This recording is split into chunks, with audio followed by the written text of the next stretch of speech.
말씀으로 오늘 전하셨습니다. 기도함으로 그리고 목사님 말씀 듣고 많은 은혜 받았습니다.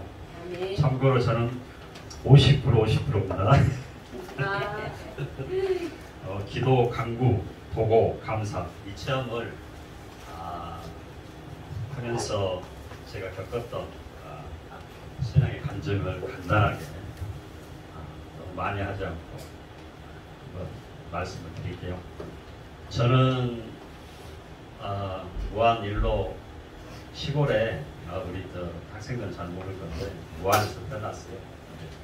저희 집은 바로 위에가 교회가 있어요. 일로 제일교회라고. 그 교회가 성도수가 한 300명 돼요. 처음에 주일학교 나갈 때가 어머니 손잡고 나갔는데 그때 나이가 제가 초등학교 3학년 정도 됐을 것 같아요.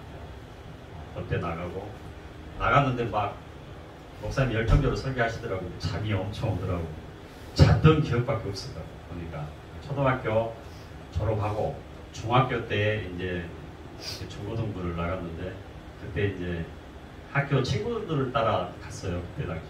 그리고 이제 여름 성리학교도 자주 갔었고 지금처럼 지대교에 있을 때처럼 그렇게 초코파이 어둠으로 갔던 기억이 지금도 새록새록. 그때 당시 종은 이렇게 손으로 이렇게 땡땡이 치는 종이었어요. 이렇게. 그때 이제 교회 집사님들이랑 그분은 그때 당시에 집사님이 나를 가르친 집사님이 지금 장로님 되셨어요. 되셔가지고 지금 거의 심호하고 계시고 가끔 시골에 가면 인사도 드리고 이렇게 좀 친하게 지내는 관계로 있습니다.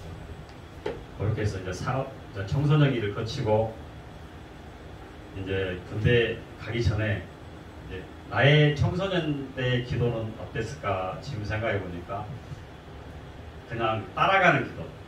저도 이렇게 수련을 많이 갔었어요. 근데 기도원 가면 기도원을 저희 때는 많이 간 걸로 같아요. 중학교 때는 기도원을 가서 1박 2일 이제 캠프하고 찬송하고 그때 당시에는 기도원 가면 기도원 원장님이 설교해 주시고 가서 찬양하고 박수치고 율동하고 막 이랬던 기억이 지금도 이렇게 새록새록 나요. 그런 기억이 있었고 그 다음에 이제 이렇게 시간이 흘러서 군대 가기 전에 이제 박근덕 집사를 만나서 사귀다가 군대를 갔는데 내가 우리 박근덕 집사가 원래 신앙심이 그때 당시 좀 좋았어요. 그래가지고 중보기들 엄청 얼마나 잘해주셨는가. 군대를 갔는데 군종병하고 엄청 친하게 지냈어요. 본부중대 군종병이 그때 당시 전도사님이 오셨었는데 참 전투 그때 그 기갑부대라 상당히 좀 힘들어요. 운전병을 갔는데 그 군종병이 최상만 일병이라고 그때 당시 이등병 그분 일병이더라고. 그분 이제 교회 인도해가지고 가고 또 다시 원래 좀 핍박이 심했어요. 왜냐하면 보통 일요일날 교회는 쉬는 날은 가도 돼요. 쉬는 날은 다 자유시간이 있기 때문에 근무 시간 아니고서는 평일에 수요일, 금요일은 보통 잘 안 가거든요. 근데 그걸 가려면 눈치 보여요. 왜냐하면 근무도 해야 되고 청소 시간에 꼭 빠져나가야 돼요. 일과 시간 끝나고 이제 교회를 가니까 군대 선임 중에 육군 통합병원을 갔다 오신 분이 있어요. 다리가 부러져서 공차다가 그분이 광주 사람인데 전라도 사람이더라고요. 그 사람이 믿음이 엄청 좋아요. 성광교 상병이라고 그때 당시 상병인데 한 달에 다 병장을 달더라고요. 그분이 내 손을 잡고 교회를 같이 가주더라고요. 그분은 항상 그 신앙이 좋으니까 그냥 우리 본부중대 고참이라 그냥 나 청사고 그때 당시 내가 200이었거든요. 눈치 안 보고 손잡고 데리고 그냥 가고 그랬어요. 예배 시간 되면 그냥 의뢰껏 그냥 가라고 그래요. 왜냐면 눈치 보니까 그냥 최고참이라 그 양반이 그분에 따라서 이제 우리 필승교회. 네. 그 교회가 원래 전차중대 2층에가 교회가 있었는데 이제 그 선임하사님이 또 믿음이 좋으시더라고요. 그분이 이제 교회를 개척을 해야 되겠다, 지어야 되겠다 해갖고 군대에서 대대장님한테 얘기해서 교회를 건축해야 하니까 대대장님이 이제 돈이 없으니까 군대에서는 다 이렇게 밟고 뭐 다 팔아야 돼요. 기름 좀 팔고 가서 그 모래도 그때 다 경기도 고향이면 일산 거기 내과에 보면 지금 이 강모래 그 차 갖고 가서 거기 모래를 파다가 저기 본부중대 기름 유리고 창고 가서 그때 당시에 드럼 이렇게 몇 드럼씩 가서 시멘트하고 벽돌하고 다 바꿔갖고 와서 이렇게 막 교회 지었던 기억이 나요. 그렇게 해서 막 새벽에까지 일하고 교회 건축하고 1년 있다가 제대를 했어요. 그분도 저쪽 그 홍성 쪽에서 목회를 하시더라고요. 그분이 그렇게 해갖고 신앙의 끈은 놓치지 않고 군대에서부터 그렇게 하나님께서 이어주고 해서 그렇게 해서 이제 무사히 제대를 했습니다. 제대를 해서 이제 사업을 한다고 목포에다 보일러 가게를 하나 차렸어요. 원래는 어디 다 빚으로 시작해서 너무 힘겹게 차렸는데 너무 힘겹게 계속 중간에 그냥 망했으면 좀 돈도 덜 까먹고 좀 힘들지 않았을 건데 이게 그래도 기술로 계속 버티다 보니까 한 10년 정도 하더라고요. 그래갖고 IMF 지나고 하다가 2002년도에 이제 본사 부도나면서 사업을 정리하고 이제 평택으로 오게 됐어요. 평택으로 오게 된 계기가 원래는 평택이라는 곳이 좀 제가 생각했던 전라도에서는 살다 보니까 직장생활 예전에 부천에서 한 3개월 하고 나머지는 거의 전라도에서 살았거든요. 오는 게 약간 두려웠어요. 저 같은 경우에. 다른 실패의 경험도 있고 두렵기도 하고 박근도 기사는 믿음이 좋으셔가지고 갑시다. 당신 여기 있으면 안 된다. 하나님께서는 올라가기를 바라시고 형제간들이 또 차가운 형제간들이 다 평택에 많이 사셔가지고 그렇게 해서 이제 이삿짐을 다 싸고 4.5톤 차에다 싣고 서해안 고속도로를 타고 쭉 올라오는데 저 단길을 지나니까 뭐가 현수교처럼 짝대기 4개가 보이더라고요. 이렇게 디귿자로 보니까 그게 서해대교더라고요. 서해대교는 내가 그때 올라올 때 이게 저게 서해대교구나 이렇게 알았어요. 차에서 서해대교를 건너면서 이렇게 기도를 했어요. 주님, 제 인생은 여기서 끝났군요. 이제 여기 평택에서 그냥 썩어야 되겠습니다. 아이고 어쩔까요? 이렇게 하고 넘어왔었어요. 그 대교를 넘어왔던 기억이 나요. 넘어와서 근데 주님께서는 내 기도하고 상관돼 주님께서는 예비한 길로 나를 인도하신 것 같아요. 그 예비한 곳이 지금의 지제교회 그 약간 밑에 내려가면 귀신이 나올 만한 월세 15만 원짜리 방에 나를 딱 거기다 내려주시더라고요. 거기서 짐 풀고 거기서 한 몇 년을 살았어요. 그때 당시 이제 짐 풀고 나서 일주일 후에 목사님이 저희 집에 사야가 이사 형제가 찬영이를 이렇게 동네 안 보이는 이상 꼬마가 있어 해갖고 얘기를 한 게 일러 바쳤죠 목사님한테. 그래갖고 목사님 집에 오신 거죠. 저희 집에 박금덕 집사를 만나고 전도하기 위해서 오셨겠죠. 그때 당시에 그렇게 해서 지제교회 가서 박금덕 집사가 30분 동안 울었다는 얘기가 그때 얘기예요. 30분 정도 넋을 나가고 아무 생각 없이 울었다 하시더라고요. 내가 서해대교를 넘어오기 전에 일로에 있던 목포에서 일로로 이사하고 일로에서 그 조그만 방에서 살다가 거기서 이사하러 짐을 싸면서 오는데 한쪽 구석에서 어머니가 앉아서 우시더라고요. 그때 생각 마음이 아픈데 어머니께서 그냥 눈물의 기도를 하시는 거예요. 눈물의 기도.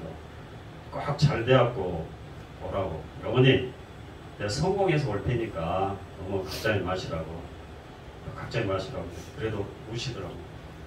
이게 그 눈물의 기도를 통해서 서해대교를 안 무너지고 넘어왔더니 지적기에다 안착을 시켜서 이렇게 신앙생활을 하게 되었어요.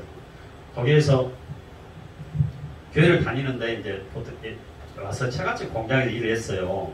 1년 동안 일을 하는데 나는 이렇게 연장 큰 것만 만지다가 돋보기로 봐야지 보이는 휴대폰 부품 만드니까 너무 힘든 거야. 이게 인생이 하기 싫은 것을 계속 하려고 하니까 너무 힘들더라고. 주님 이것 좀 하면 안 됩니까? 안 하면 안 됩니까?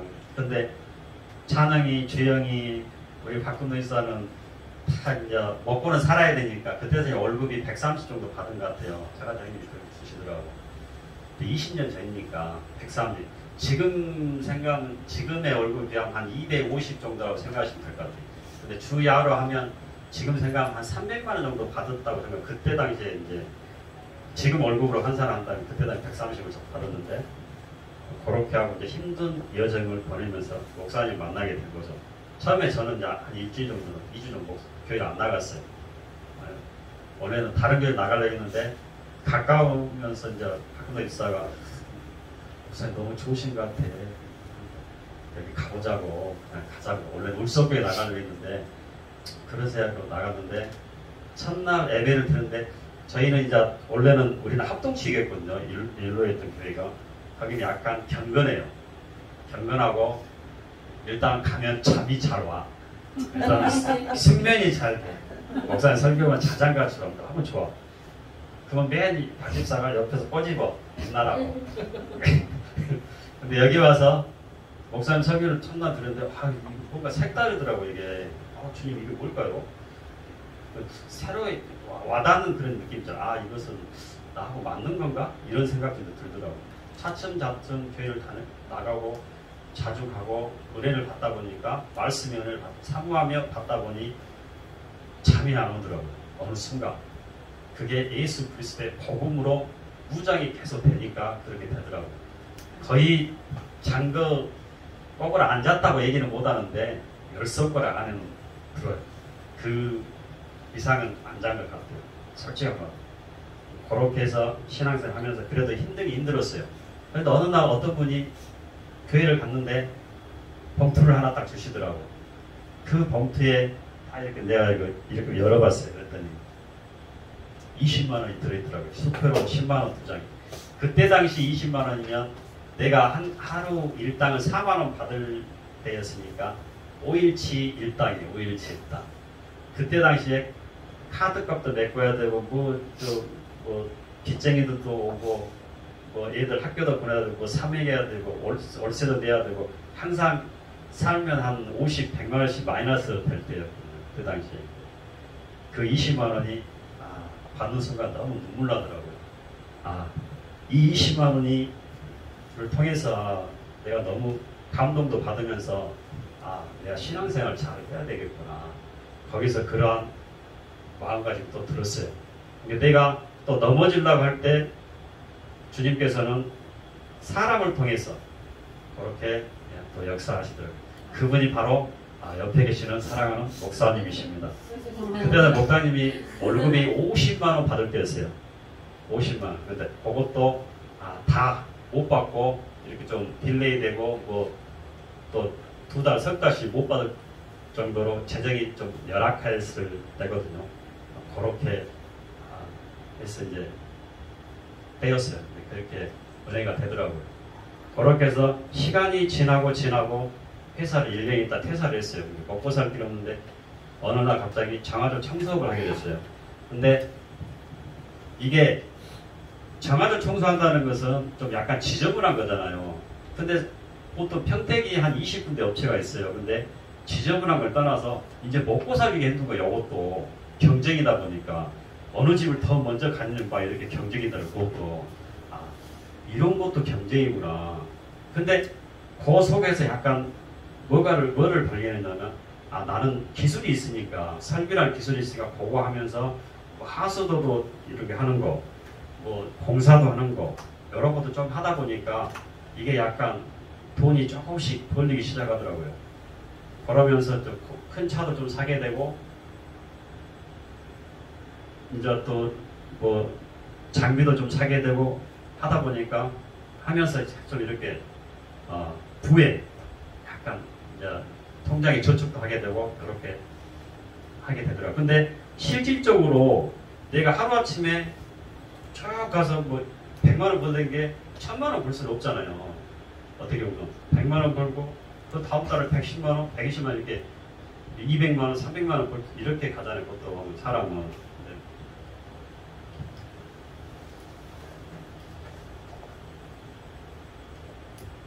집에 돈은 필요하는데 빨리는 벌고 싶어. 근데 어느 순간 이제 열심히 하다 보니까 몸이 망가지더라고.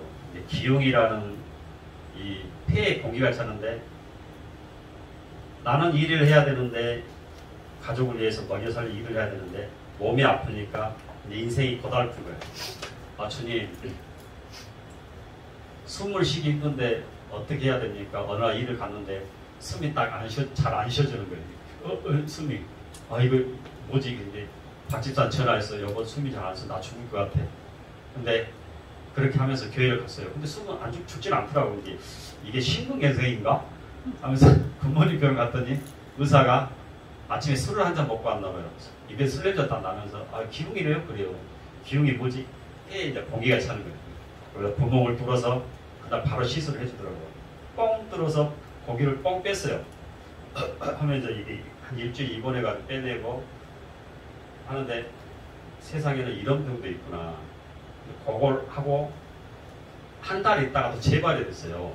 그래갖고 이제 완전히 복강경 넣어가지고 좀 내시경 넣어서 이제 수술을 전신마취하고 하는데 너무 힘들더라고요. 그때 당시 목사님 오셔가지고 기도해주면서 걱정하지 말고 잘 들어갔다 오시라고 목사님 기도해 주셔서 들어갔다 나왔는데 너무 힘들더라고요. 주님 너무 힘들어. 그래서 이렇게 하는데 박근혜 옆에서 어찌할 바를 모르고 옆에서 이제 간호해 주는데 한 일주일을 입원해서 퇴원했어요. 근데 어느 순간 돈도 없지 물질 능력도 안 되지 뭐 집도 좋은 것도 아니고 모든 게 다 힘든데 거기에다 아프지. 근데 이제 어느 순간 퇴원을 했는데 집에 왔는데 자다가 일어났는데 컴컴해요. 근데 숨이 잘 안 쉬어져. 근데 다시 또 누웠어. 여보 나 힘들어. 숨이 안 쉬신다고. 왜 그러냐고. 왜 그래. 그런 시간을 한 3개월을 그렇게 살았나 봐요. 뭐 병원도 안 가고. 운전을 하는데 갑자기 막 불안해. 내가. 저기 운전하고 가는데 오토차로 가는데 저 앞에 고양이가 도로에 깔려 죽어 있어요. 근데 갑자기 너무 힘든 거야. 그냥 막 사람이 그런 거 있잖아요. 피가 쫙 올라오는 거. 순간 차를 멈춰야 돼. 왜냐면 막 사고 날 것 같으니까. 병원을 갔더니 제일 처음에는 뭐 내과에서 잘 모르겠고 심장내가 운동을 막 이게 무슨 부하검사도 하더라고요. 사람이 정상인데요. 마지막에는 도저히 안 돼서 부모님과 정신과를 갔어요. 그때 당시에 정신과는 잘 안 가려고 해요. 왜냐면 지금은 정신의학과인데 그때 당시에 정신과라고 해서 거기에 한번 가면 좀 리스트에 올라가면 별로 안 좋다고 그때 인식이 됐어요. 근데 설문지에 이렇게 검사를 하더라고요. 검사를 해갖고 점수를 딱 매기더니 공황장애는 딱 그래요. 간단하게 의사가 얘기를 해주시더라고요. 이거 약 먹으면 그냥 나아요. 딱 그러시더라고요. 약을 3알이가 주더라고요. 급할 때 먹는 약 하나. 내가 도저히 가다가 숨이 잘 안 쉬니까 하나를 급할 때 그래서 먹는 거예요. 그러면 딱 좋아져요. 3알을 기본적으로 먹어야 돼요. 그거 한 3개월 먹었어요. 3개월. 3개월 먹으니까 딱 진짜 좋아지더라고요. 진짜 급할 때. 지금도 내가 비행기를 잘 못하는데 그때 그 후유증이 수술 후유증 때문에 그래요. 제가. 근데 1년 먹고 약을 안 먹었어요. 약을 안 먹고 기도하면서 말씀에 의지하면서 또 교회를 열심히 그때 당시 목사님하고 날마다 이렇게 기도의 시간이 있었어요. 그렇게 이제 신앙의 힘으로 약 안 먹고 온 지가 지금까지 와요. 어느 순간 날마다 또 이렇게 저녁에 또 아니면 저기 일과 끝나면 오후에 가서 뛰어다니 지금 지제역 뒤편에 보면 뚝방길 도입천이라고 이렇게 있어요. 어느 날 이렇게 막 아침에 막 새벽에 나서 막 띠박질 하는데 어느 중간 지점에 딱 가니까 태미산 밑에 쪽에 딱 가니까 그때 당시 내가 공황장애였나? 어느 순간 뭐가 막 눈이 막 번쩍하더니 그것은 그냥 너무 숨이 차서 난 그런 줄 알았어요. 근데 이렇게 사방을 둘러보니까 갑자기 막 그 주위로 막 아파트가 들어서는 거예요. 지제동 막 그리고 지금의 울성리 지금 태미산 밑에 그리고 지제동 그 역사 뒤에가 막 아파트가 막 우죽순 막 생기더라고. 이거 뭐지? 막 눈을 비볐어요. 그게. 그래갖고 목사님한테 이제 물어봤죠. 그랬더니 한 상을 본 것 같다고. 근데 지금 보니까 지제동이 그렇게 개발이 되더라고요. 어느 순간. 근데 나는 믿음이 없었으니까 그때 당시에는 내가 뭐 쉬었나? 이제 그렇게 생각은 좀 그런 식으로 이제 그렇게 하면서 이제 지제동에서 이제 시간이 어느 정도 이제 좀 다 차서 이사를 하게 됐어요. 이사를 할 때 이제 장화조 사업을 접고 다른 사업하면서 이제 아파트로 이제 이사를 가게 됐죠. 주님의 은혜로 인해서 어떤 사람을 통해서 이제 장화조 행도 그런 아파트도 많아 알아보시고 그때 당시 돈이 한 5천만 원 정도 있었는데 그걸로 이제 쌈짓돈을 마련해서 그냥 이렇게 아파트를 하나 얻어서 이제 가게 됐어요. 어느 순간 내가 주님 편에 서 있었더니 기술로 먹고 사는 것도 이제 한계가 있는데 어느 순간 이제 하수도 작업, 누수 작업 그러니까 뭐 원래 그 단가가 좋아요. 원래 예전에는 이제 조금씩 벌 때는 이제 그런데 주님도 급하시니까 그냥 얼른 버려야 돼 하면 하수도 보통 우리가 하나 딱 뚫고 가면 보통 한 10만 원, 15만 원 좀 받았어요. 찬영이가 예전에 우리가 아들이 좀 색소폰 하고 할 때가 레슨비가 하루 딱 가면 한 15만씩 들어가더라고. 이렇게 교통비 하면 한 20만 원, 15만 원, 만 원 교통비 더 갖고 간다 이렇게 16만 원. 하수도 하나 뚫으면 이제 악기 레슨비가 나오는 거지. 그때 주님께서는 아이고 아들이 아빠 내일 레슨 받으러 그래. 그러면 그 전날 하수도 하나가 들어오더라고. 15만 원짜리, 20만 원짜리. 그렇게 또 채워주고 이게 많이도 안 채워져. 많이도 채워주고 하다 보니까 이제 인맥도 늘어나고 사람도 늘어나고 어느 날 갑자기 어떤 분이 이제 하수도 못 들은다고 나한테 의뢰가 왔어요. 다른 분을 통해서 근데 그런 것은 좀 단가가 지금도 좀 비싸요. 최고 많이 받아본 한 번 딱 뚫어갖고 250, 300도 이렇게 받아봤어요. 그것은 1년에 딱 한 번, 두 번 있을 때요. 근데 지금도 하수도 작업하면 보통 단가가 50만 원, 20만 원, 30만 원씩 이렇게 단가가 좋아요. 하나님이 급하시니까 나는 이거 그냥 많이 받아도 50만 원 이게 받아야 돼. 내 입장에서는. 근데 입에서 200 받아야 되는데 그 사람 다 해주라 하더라고. 그러니까 나는 내 생각은 50을 받아야 돼. 근데 입에서는 주님은 200을 받아라. 근데 이분은 얼른 해주라 하더라고. 그러니까 좋은 일만 가니까 단가가 좋은 일만. 하나님께서는 급하게 또 그렇게 쓰시더라고요.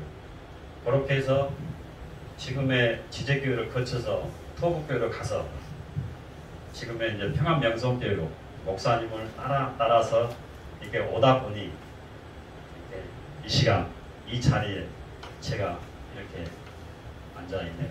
너무나 감사드립니다. 그리고 이때까지 저를 위해서 기도해 주시고 저만 기도했겠습니까? 다른 분들의 목사님들의 또 사모님 그리고 여러분들의 또 중보기도를 통해서 이 시간 내가 있는 거고 또한 내가 이렇게 받은 만큼 또 다른 분들을 위해서 제가 또 기도를 많이 해드리고 또 자녀를 위해서 지금은 어떻게 보면 너무나 감사해서 감사 기도가 너무 많이 나오더라고요. 어떻게 보면 주님 감사합니다. 그냥 목사님 아까 내가 얘기했지만 아침에 나 너무 일어나기 힘드니까 일이 너무 많아서 일어나기 힘들고요. 빠져서 일어나기 힘드니까 주님 감사합니다. 그것은 내가 고치도록 노력하겠습니다. 그리고 아들들한테 이제 해주고 싶은 게 뭐냐면 나는 크게 바라지는 않아요. 본인들이 열심으로 그냥 지금 뭐 크게 뭐 성공하면 좋죠. 근데 본인의 하고 있는 데서 최선을 다하는 그게 나는 최선을 생각해요.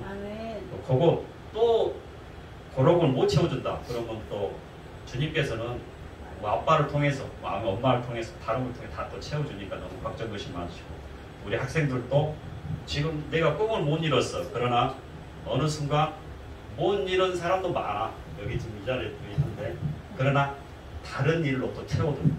그런 거 걱정하지 마시라고. 그렇게 얘기해주고 싶어요. 왜냐 나도 원래는 꿈이 의사였어. 안 됐잖아. 의사였는데 근데 꿈은 꿈이지만 그래도 최선을 다하다 보면 어느 순간 주님께서 또 사람을 통해서 역사하기라고 아멘. 꿈을 꾸시고 지금 이 자리에 제가 이렇게 앉아 있는 것도 감사드리고 특별히 목사님께 감사의 말을 전하겠습니다. 너무 감사합니다. 사랑합니다.